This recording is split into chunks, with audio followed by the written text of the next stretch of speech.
everyone, lovely to meet you. Thanks for listening to me for the next 15 minutes. Is that the strict? 12 minutes, okay.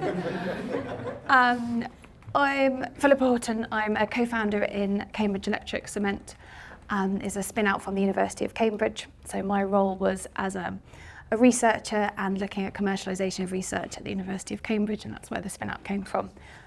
So this is the kind of story of what we've been on, and this, I don't know if you recognise it, was one of the logos in that kind of big landscape of logos. And here we go. What I'd like to take you through is kind of our spin out. So we're just closing our seed fund round to put in perspective of kind of where we are on that journey.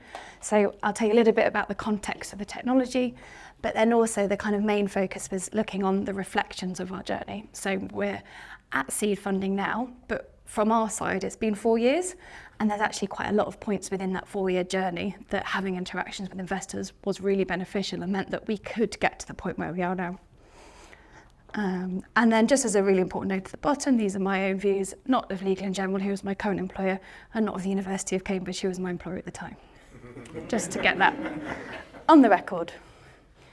So decarbonisation, we've seen this already. Cement and clinker is a huge challenge for industrial decarbonisation. And here you can see kind of really simply separate it into three. You've got a really small part, the 10%, that's from grinding, quarrying, transport.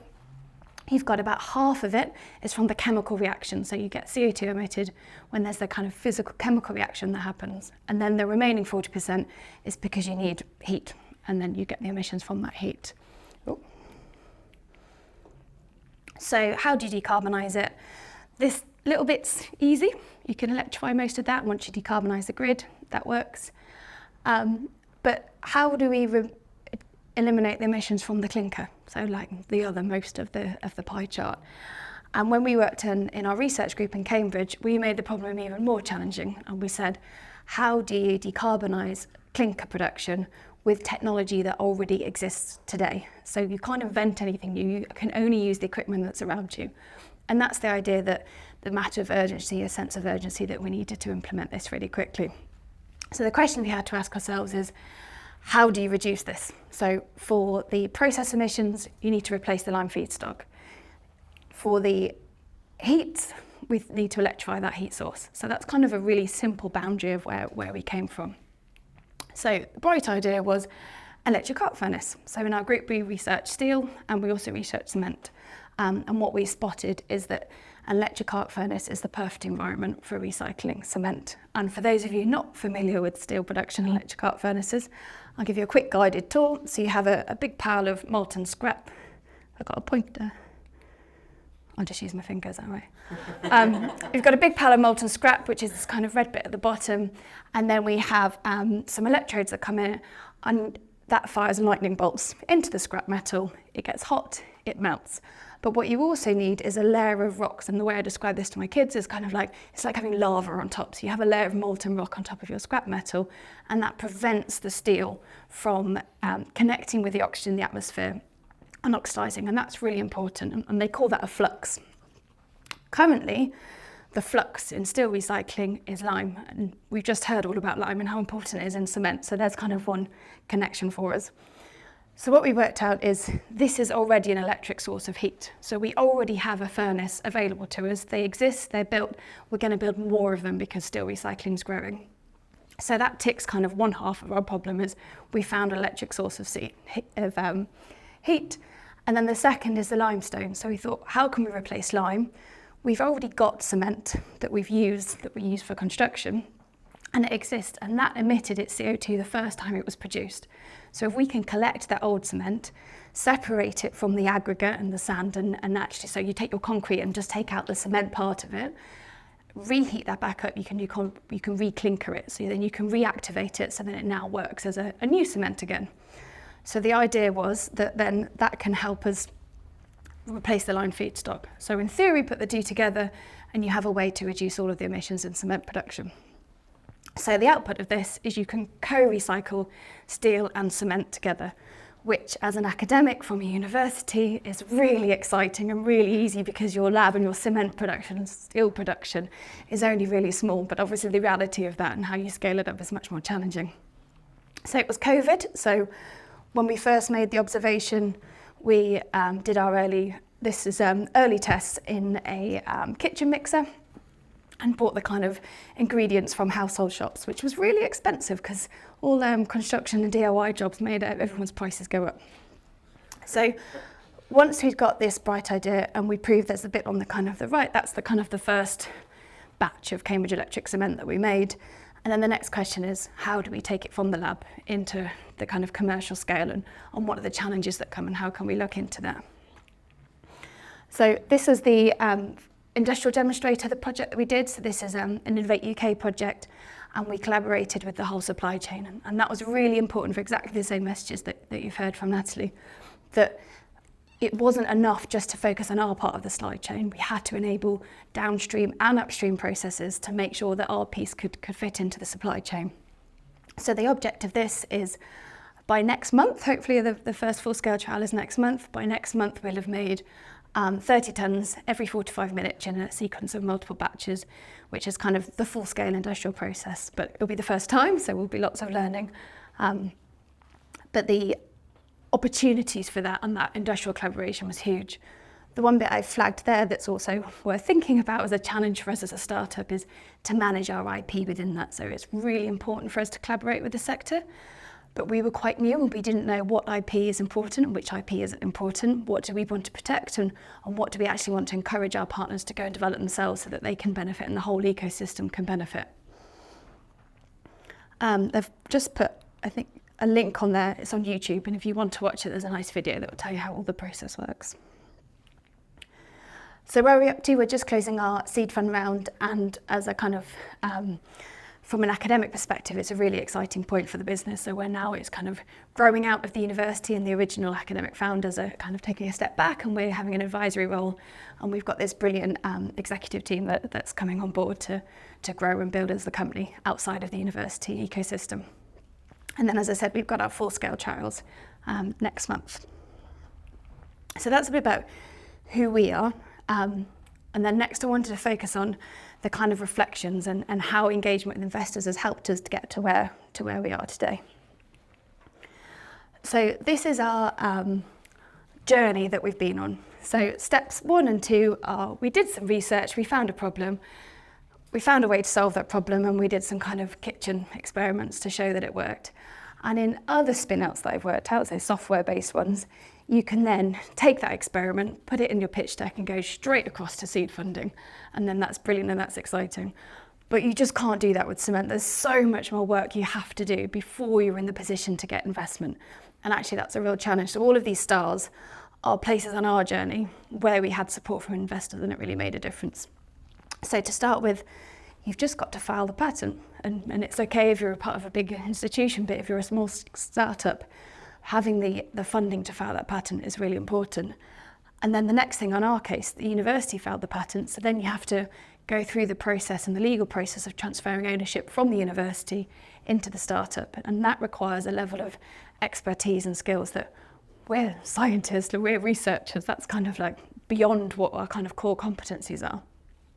The next step was we discovered a new area of research. So this was an idea, and as well as trying to commercialise it, we wanted to look at the fundamental science behind it to make sure we had the real evidence and confidence behind it when we scaled up. So to do that, we pulled together a research project, and that was a collaboration with multiple universities. And again, we've got to manage the IP, understand how that's structured and how our role as a company integrates with that research. The next one is setting up that industrial demonstration in the first place, so writing the contract that says how are we going to bring that contract together, how are we going to bring that collaboration together, and who has access to what foundation IP to then build on. And then the second one is then when we've co-developed new IP, how do we manage that? And if you think this is still before we've even far enough to see an investor. And then the final one is, I've dropped in a few times, is build the business model and executive team. We knew from day one that we weren't the people that could scale this technology up. We thought it was really exciting and had a lot of potential, and it deserved the right kind of superstar CEO. It deserved the right leader in order to do that. But then you've got that chicken and egg. So how do we persuade someone to come and join us until we've developed enough of a business model and enough of kind of financial expectations that attracts them to it? And we had support from investors across each of these steps, which is what's enabled us to get to finally get to the seed funding round.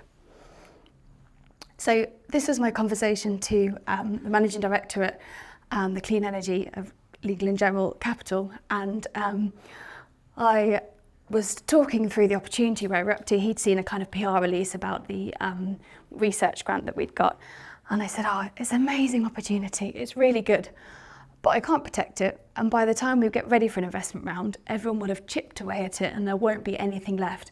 And my main worry for that actually was that it wouldn't happen. So it wasn't even at that point about a sense of ownership. Like, we didn't need to do it ourselves. It was a sense of somebody needed to own it so that it could be commercialised. And there was a real fear that it was just going to disappear. So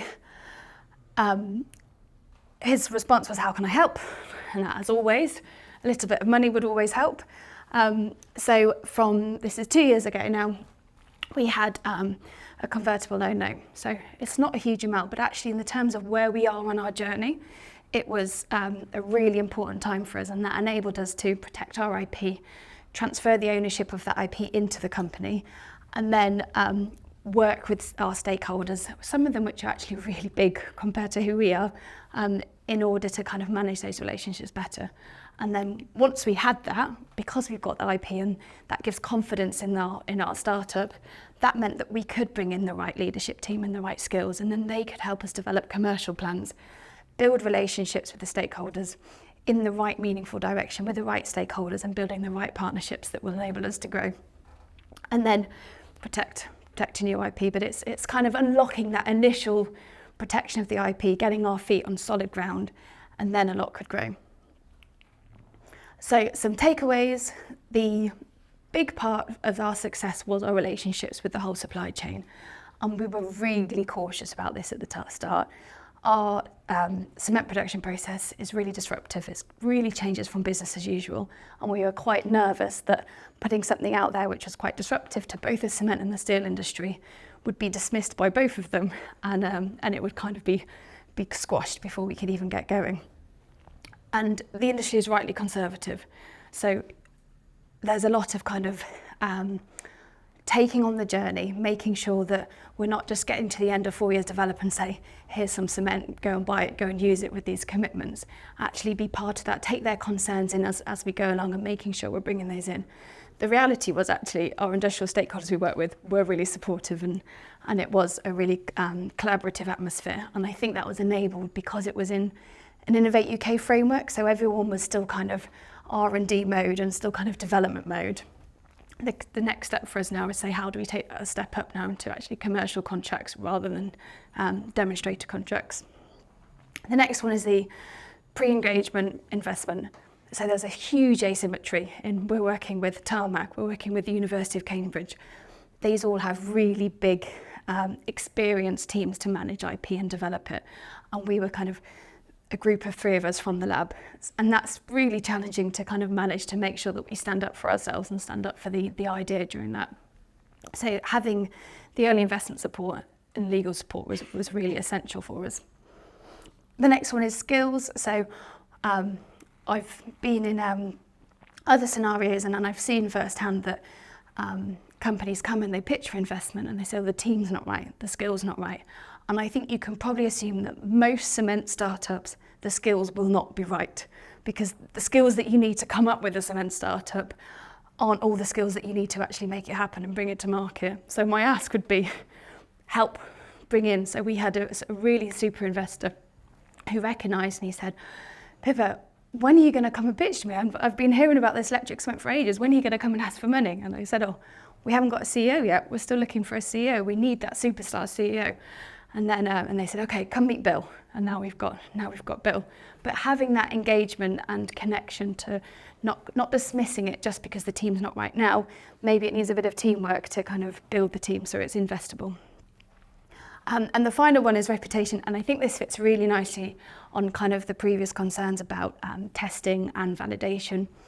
And the challenge that we had, which is a nice problem to have, is the minute we publicised that we'd got this kind of new cement innovation, we had, or I received email after email after email from all of my structural engineering contacts and all the production processors and customers and contractors to say, when can we have it? I've got this project and it's going in 2 years' time. Can I have your cement?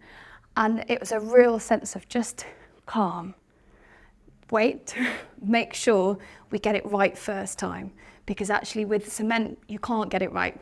You can't get it wrong and then just kind of do an update. Like, it has to be right first time, and we have to go through the proper testing procedure and go through that to make sure that we've got the confidence. Aside on that is, there's also different applications. Not all cement is equal, so you don't have to create everything to the quality. I'm sure you can elaborate on this, Richard, but you don't have to create everything to the quality of a bridge will be. You can have temporary works, you can have footpaths that can be kind of the test bed for some of these solutions. So you can say, okay, we think this is good, let's put it in a temporary work solution, watch it, observe it, then we can take it up without the risk, but we've got the evidence that shows it's good.